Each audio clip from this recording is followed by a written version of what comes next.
Thank you. Thank you. Beyond boundaries. What a theme, huh? Beyond. Now, when I think of boundaries, I think of rules, regulations, and restrictions. And I think of the parents and the teachers and the supervisors who hold us accountable with regard to those boundaries. Now, that's not a bad thing. I know if you're like me, I need supervisors. I need someone holding me accountable to do the right thing. But beyond boundaries is something different. I think of those leaders, those teachers, those supervisors, those parents who inspire us to go beyond the call of duty, to do more than we have to do it not because they tell us, but because we want to.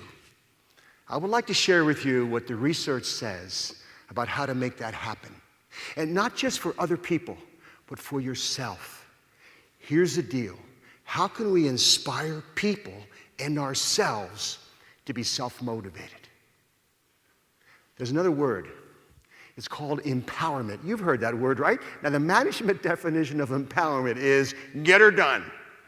Just get her done. With fewer resources and less time, I empower you. Make it happen. I'm talking about feeling empowered. That's different. Feeling empowered is when you're self-motivated. Now, if you want to know if you feel empowered or if your child, your student, your worker feels empowered, ask them 3 questions. And if they say yes to these 3 questions, they will feel empowered. And by the way, this is not based on common sense, it's based on research. But you've all been there, so it'll feel like common sense. Question number 1, can you do it? Albert Bandura calls it self-efficacy. Do you believe you can do it? Do you have the time, the knowledge, and the training to do what we're asking you to do? If you answer yes, good. Second question, will it work? Do you believe that we're asking you to do the process will work? Albert Bandura calls that response efficacy, believing that the behavior will lead to the ultimate outcome. By the way, that takes education, right? We have to show them the data. We might show them some theory. We show them, teach them why this might work. I just used the word education. Earlier, I used the word training. Is there a difference? In elementary school, we call it education. Middle school, education. High school, education. College, higher education. Then you go to industry. What do you call it? Training. You have your training department. There must be a difference. Well, you know the difference. Do you want your kids to have sex education or sex training? And your kids might answer the question differently. Because you know that training means you do the behavior and you get feedback. That's powerful. Powerful. Have you ever heard this word, online training? It's an oxymoron, isn't it? I mean, training is watch the behavior. Online training, it's like plastic silverware, jumbo shrimp, legal brief, country music. I mean, it doesn't work. Okay, so if you answer yes to it will work, third question, is it worth it? So we've had a training question, we've had an educational question, this is the motivational question. Do you believe the consequences? This is about consequences. B.F. Skinner taught us this, selection by consequences. Dale Carnegie quoted B.F. Skinner and said, from the day you were born, everything you did was because you wanted something for doing it. Consequences. Is it worth it? So you have to convince people that it's worth it. Now, by the way, if you answer yes to those 3 questions, you feel competent. Am I right? You feel competent at doing worthwhile work. You've all been there. When you feel competent at doing worthwhile work, you're more likely to be self-motivated. You've been there. No one has to be looking over you. You feel, now here's the challenge, leaders, teachers. How do you inspire people to feel competent? Well, you give them feedback. You give them recognition. You show them they are competent. Okay, I got one more, another C word. choice. Your common sense will tell you. When you believe you have a sense of autonomy, a sense of choice in what you're doing, you feel more self-motivated. B.F. Skinner taught us that too.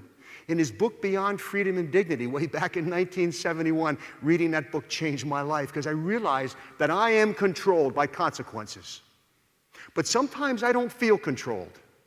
When I'm working for a pleasant consequence, it feels good. It feels like I'm working to get something. When I'm working to avoid an aversive consequence, I feel controlled. That's called negative reinforcement.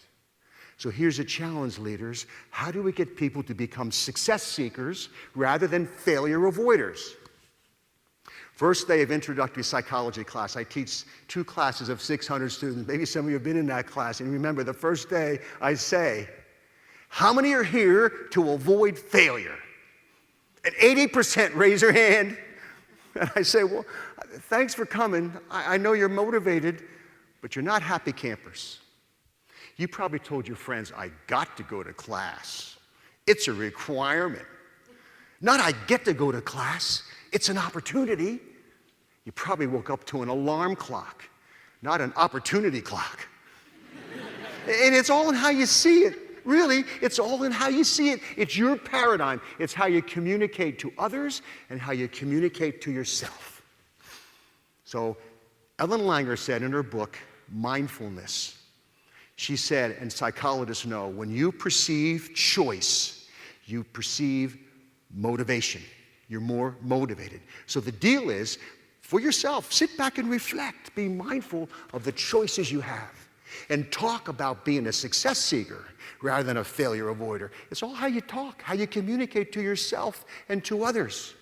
I've got a 4th C word, community. Powerful word. Psychologists know that social support is critical.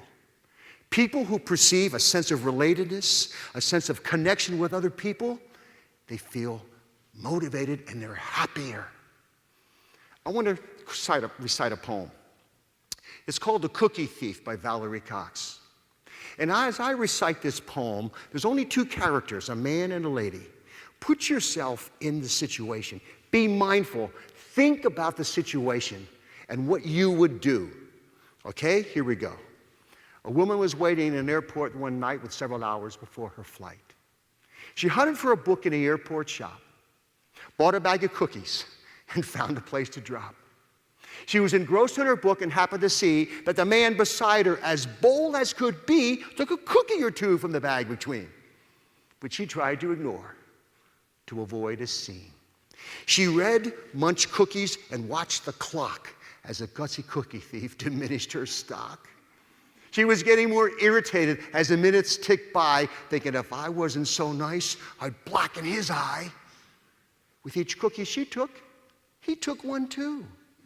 When only one was left, she wondered what he'd do. With a smile on his face and a nervous laugh, he took the last cookie and he broke it in half. He offered her half as he ate the other. She snatched it from him and thought, oh, brother, this guy has some nerve, and he's also rude. He didn't even show any gratitude. She had never known when she'd been so galled, and she sighed with relief when her flight was called. She gathered her belongings and headed for the gate, refusing to look back at the thieving ingrate. She boarded the plane and sank on her seat. Then she sought her book, which was almost complete.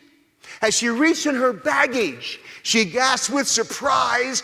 There was her bag of cookies in front of her eyes. If mine are here, she moaned in despair. Then the others were his, and he tried to share. Too late to apologize, she realized with grief that she was the rude one, the ingrate, the thief.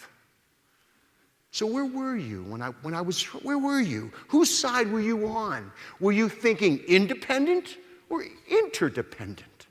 I don't blame you if you think independent. You know, that's how we're raised. Nice guys finish last. Squeaky wheel gets the grease. Got to blow your own horn. You know, independent. We come into this life of ours dependent to others, and then we can't wait to become teenagers, you know. We're too old to do what kids do, too young to do what adults do, so then we'll do what nobody else would do to assert our independence. And some of us get stuck there. We're stuck. I'll do it myself. I don't need you. Not good. We need each other. We have to have each other's back. We need a sense of community. This independence culture that we got to move to interdependent. Okay, 4 C words that can fuel self-motivation and I think can fuel actively caring for people. Let me tell you a story to put it all together. It happened over 60 years ago. I remember it like yesterday. My parents asked me, "Hey, Scott, how'd you like to get drum lessons? How'd you like to play the drums?" Oh, man, would I ever? I'm thinking of Buddy Rich and Gene Krupa. Most of you guys don't know those names, but they were the drummers. In those days, the drum was in the front of the band. They had white pearl drum sets, and I saw myself. That was my vision. I had a vision, consequences, that was my vision, and I said, yeah, I want to take drum lessons. So the teacher would bring his drum and set it next to mine. I didn't have a nice drum like this. My parents bought me a beat-up old drum at an auction, and they said to me, if you get better, if your teacher tells us you're getting, they're holding me accountable. Teacher says you're getting better, we'll get you a better snare drum, and then a bass drum, and then some cymbals, and that was my vision, and that kept me going, consequences. So the teacher would come in, and he would show me stuff. You know, this is how left hand, this is how Buddy Rich plays with his left hand and his right hand, and they would just do things like a flam. Can you hear that in the back? You okay? And this is a rim shot. He would show me stuff. I was just 10 years old, remember? And when he showed me stuff, I felt, wow. He showed me this little simple drum beat. Watch me, Scott, watch this. And I practiced it. And I did it. I'm feeling competent. He showed me a paradiddle. Listen, paradiddle, paradiddle. And he said, you go home when you practice next week, I want to see your paradiddle. And I said, watch this. And I'd say, watch this. He said, that's a double paradiddle. Hey, we didn't get there yet. I'm reading ahead. Because I'm self-motivated.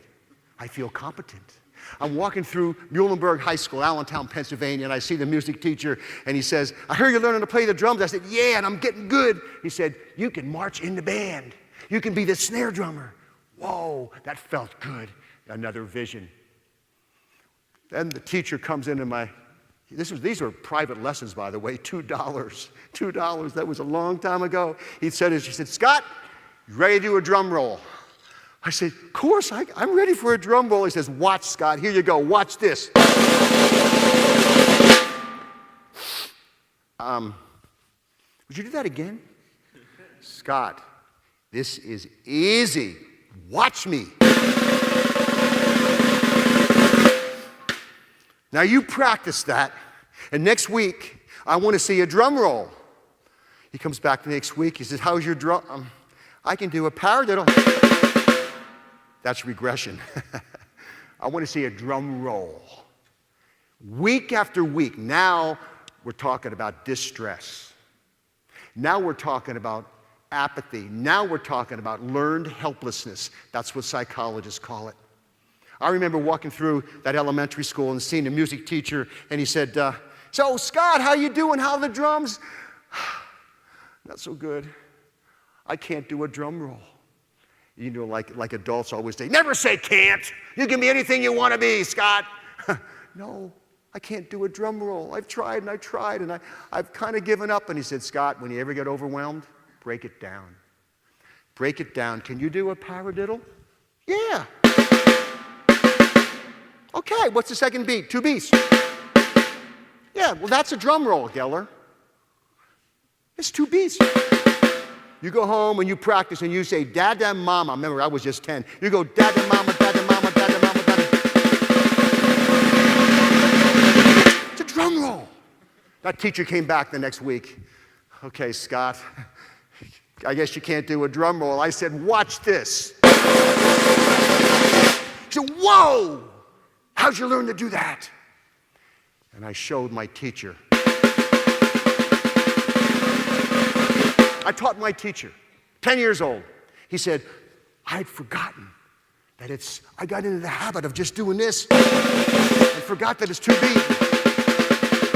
You taught me how to teach the drum roll, Scott. There's a lesson there. We can always learn from each other. We need to have the humility to accept feedback and the courage to speak up. And we need to help each other feel self-motivated. How? Give them the perception of competence. Teach them about consequences drive us. Let them perceive choice. And let them know it's community. We're all in this together. And we need each other. Thank you.